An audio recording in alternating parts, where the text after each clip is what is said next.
What's up, everybody? Today I wanted to take a look at Next.js, which is a React framework, and it has pretty cool features that it comes with, such as a router, so it has a built-in router, and it does automatic code splitting for you, which is amazing. And one of the coolest features it has is this server-side rendering.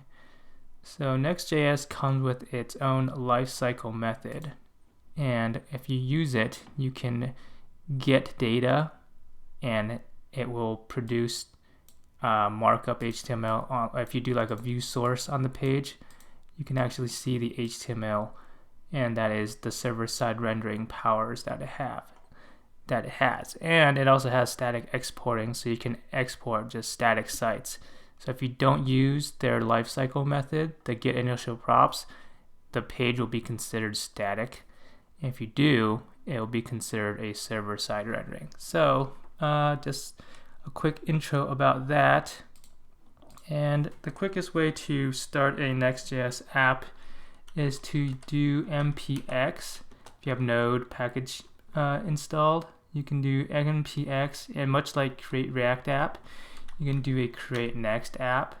And then this is just the name of the folder that is created. So if you do npx create next app, it will install all the Node modules for you. So I've already done that, and I'm in the folder. And let's take a look at what it gives us.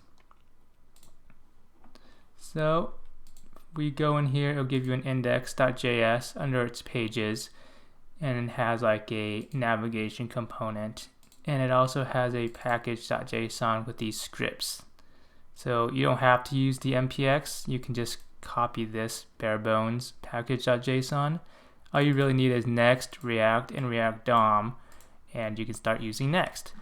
And now to get a dev server running, we can do next dev. So you can just do npm run dev in the root folder, and it'll start up a development server for you, which is pretty cool. Let's take a look at that.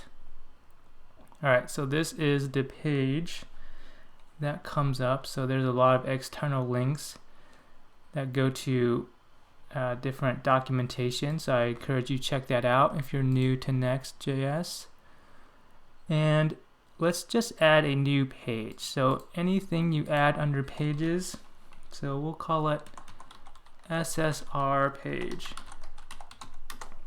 So any page that you add under here will automatically be created as a route for you, which is very nifty. So if I do something like this, SSR page, so if I just create a simple React component, I hit save, and maybe I'll import the nav as well. So then we can kind of see it in action.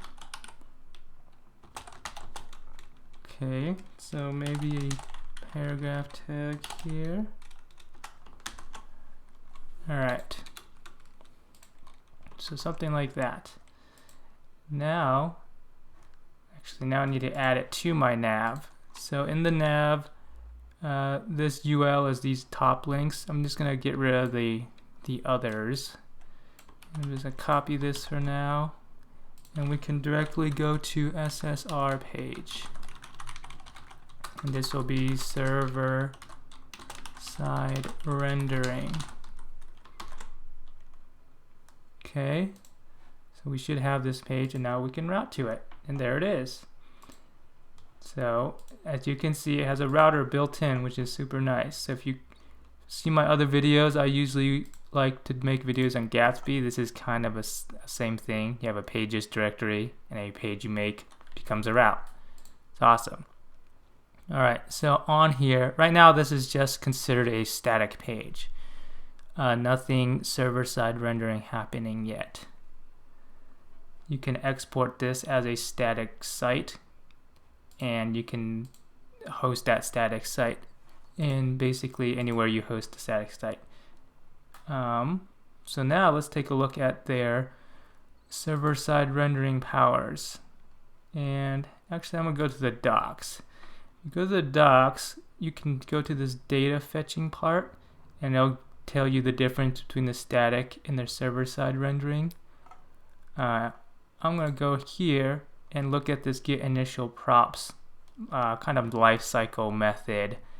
I don't know if they still call it that, but it's kind of like a thing Next gives you to get data on the server. And before I go in too far into that, I want to show you like the trickiest part about Next.js, because Next.js is considered like universal. So what happens is it'll run code both on the server side and the client side. The client meaning the browser side. To demonstrate that, I'll do something like console.log hello. Okay, so if I just console.log this here, and I go to the page, let me open up the console, and I reload the page, as you can see, we get the console log here in the console of the browser. And we also get it here, which is, this is the node server that it runs. So it actually logs here first. It'll log on the server first, and then it'll log in the client second. Now this presents a bunch of interesting challenges when you work with Next.js, because not all things work on the server side. For example, window.location, right? If I try to do window.location up here, it's going to error out. So when I go directly to the page, here, let's demonstrate it like this. If I go directly to the page, it's going to hit the server first. And when it does that, the server, the node server, doesn't have a window. Window is only in the client, which is the browser. So what happens? Well, you get an error right here on the server saying window is not defined. This is a very common thing that happens with Next. So it's kind of a tricky dance you have to do. And like even if you move it into the function body down here, it's still same thing, right? So you have to be careful if you need to use something that's browser specific. You need to kind of do it in like a componentDidMount. You have to make sure the component has been mounted before you can do that. So like if you do like a useEffect, then it should work, because the component will be mounted to the browser, and then that will fire. So now if I do this and I reload the page, now we don't get an error here on the server, and then we get the window.location in the client as expected. So that is one of the trickiest parts of working with Next.js. Sometimes things don't work as expected because it runs on the server first. So to get data, let's take a look at their example. They use the getInitialProps right here, right? But they also use a fetch that comes from this isomorphic-unfetch. Now the reason to do this is because, again, fetch is a browser-only API. If you just use fetch, if you try to use fetch here and getInitialProps, when it runs on the server, it's going to error out on you. So you have to use isomorphic-unfetch, which is just fetch, but you can run it on both server and browser. And let's try that out. So we can do a yarn add isomorphic-unfetch. And I think this is a tiny package, but it's a new package nonetheless. And now let's get rid of this useEffect. Actually, yeah, let's get rid of that useEffect. I'm just going to copy from their docs. So now you know why this is a thing, why it has to import fetch from a package, because it can't use the browser's native fetch. And this fetch works the same, except it also happens to work on Node.js side as well. And now we can copy this part. So this is just a async await fetching of the data right here. So I'm just going to copy this, I'm going to replace this. And this is getting some data from the API of GitHub. And it's going to return an object. So anything that is returned from getInitialProps will become props up here. So if I do props, I do console.log props. Let's take a look at what happens. So anything you return here is going to get pumped up into here, the props of the main component. So now, if we reload our SSR page, oh, I didn't put the server back up, npm run dev. Make sure you make the server come back after you install the package. Reload the page. Alright, so here is that console.log, right? Right here of the props. And what the props looks like, it has the stars, right? Which we give it right here. Maybe this will be a little more readable. So you're giving this object, and it also has this URL thing. So this just comes with the props of Next.js. And you can have lots of like cool query parameters, and the path name and stuff is all here. So if you ever need to use this, it's all in this URL object. Okay, cool. So here is another curveball that happens. When you visit this page directly, like if I hit enter, what happens is it hits the server, their server code runs, so the fetching actually happens here, right? Fetching happens in the server, then it goes on to, then it passes it to the browser. But if I start on like a different page and I navigate to that page using the next router, like using a client-side router. So now what happens is the data is actually fetched in the client. So that is a little weird, right? Basically the rule of thumb is if you visit a page directly, it will fire off the getInitialProps on the server. If you route to it via the client-side routing, it will fire it off in the browser. So it does kind of both, this is like the most confusing part of Next, I think, is this dance of sometimes it does it in the client, sometimes it does it in the server. To stay safe, anything you want to use in here needs to work on both Node.js and browsers. So you can't do like a window.location in here. It's not going to work for you. You're going to get issues. All right, so let's take a look at let's print out the data now. So I'm going to copy the rest of this code. All right, so instead of just hello, let's do something like this. So on our props is stars, so this would be props.stars. And here we go, we have stars. And what else is on this thing here? So if you're used to using this, you might want to navigate to this page client side, and then you'll see all this stuff. So full name. So full name is on here.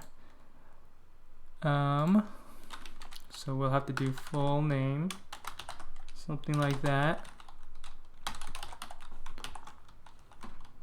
Remember to add it to this object, which then gets passed up to this object. If you want, you can pass this entire JSON thing here, and you can get all the props up there. I'm just going to pass one at a time. So full name. So now we should have props dot full name. Right, let's see if it works. It did not. Something is funky. Let's take a look at props. Okay, I just need to do a refresh. And now it works. So, okay, see, we have full name getting passed. And this console log happens because of right here. So this also firing in the server. So if we delete that, it's going to not console log anymore. Alright, so let's take a look at the source code. If we do a view page, we can see full name.